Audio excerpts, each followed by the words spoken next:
भक्ति भाव की वीडियोस देखने के लिए त्रिलोक चैनल को सब्सक्राइब करने के बाद घंटी का बटन दबाना ना भूलें। वास्तुकला के देवता भगवान विश्वकर्मा वासुदेव और अंगिरसी के पुत्र हैं, जिन्होंने सतयुग में स्वर्गलोक बनाया और त्रेता युग में सोने की लंका, द्वापर युग में द्वारिका तो कलयुग में भगवान जगन्नाथ की प्रतिमा भी बनाई।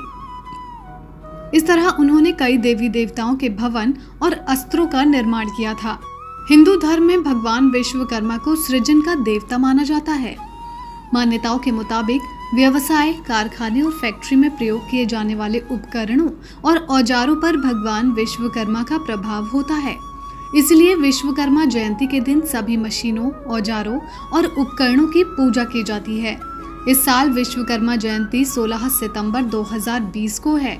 मान्यता है कि इस दिन भगवान विश्वकर्मा की विधि विधान से पूजा अर्चना करने से प्रभु प्रसन्न होते हैं, फिर व्यापार या व्यवसाय में अपार वृद्धि और सफलता का वरदान देते हैं। आज की इस वीडियो में हम आपको भगवान विश्वकर्मा को प्रसन्न करने के कुछ उपायों के बारे में बताएंगे। भगवान विश्वकर्मा को प्रसन्न करने के उपाय। विश्वकर्मा जयंती के दिन घरों, ऑफिस, फैक्ट्रियों या कारखानों में प्रयोग किए जाने वाले सभी उपकरणों और औजारों की पूजा की जाती है। यहाँ पर पूजा का मतलब ये नहीं है कि धूप, दीप, फूल चढ़ाकर औजारों की पूजा की जाए, बल्कि इनकी साफ सफाई और अच्छी देखरेख करनी चाहिए। इसे ही सही मायनों में भगवान विश्वकर्मा की पूजा कहा जाता है। इससे भगवान विश्वकर्मा भी प्रसन्न होते हैं, क्योंकि औजार हमारी रोजी रोटी होते हैं। यदि हम इनकी देखरेख अच्छे से नहीं करेंगे तो हमारे व्यापार में तरक्की कैसे होगी।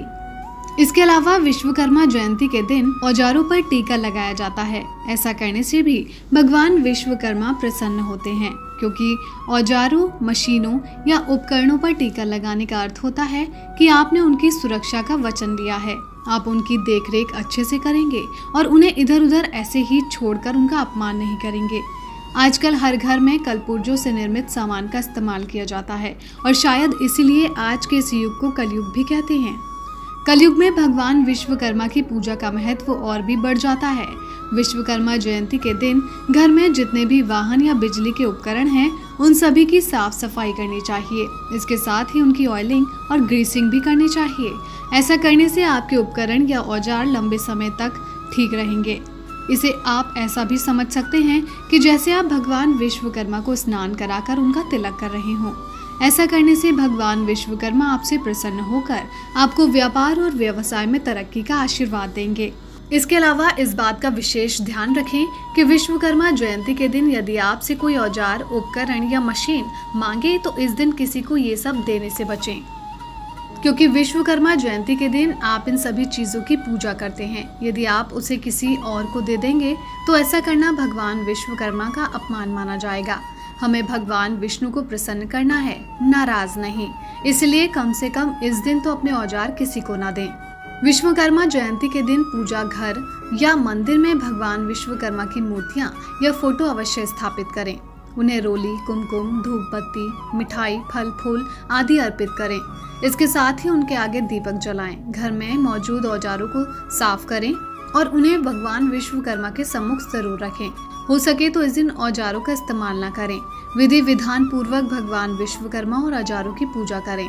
ऐसा करने से भगवान विश्वकर्मा आपसे प्रसन्न हो जाएंगे। विश्वकर्मा जयंती के दिन भगवान विश्वकर्मा और उपकरणों की पूजा हवन के बिना अधूरी मानी जाती है। इसलिए हो सके तो इस दिन अपने ऑफिस, फैक्ट्री या कारखाने में भगवान विश्वकर्मा की पूजा करने के साथ ही हवन भी अवश्य कराएं। मान्यता है कि ऐसा करने से भगवान विश्वकर्मा की विशेष कृपा होती है और व्यवसाय में दिन दुगनी व रात चौगुनी तरक्की होती है।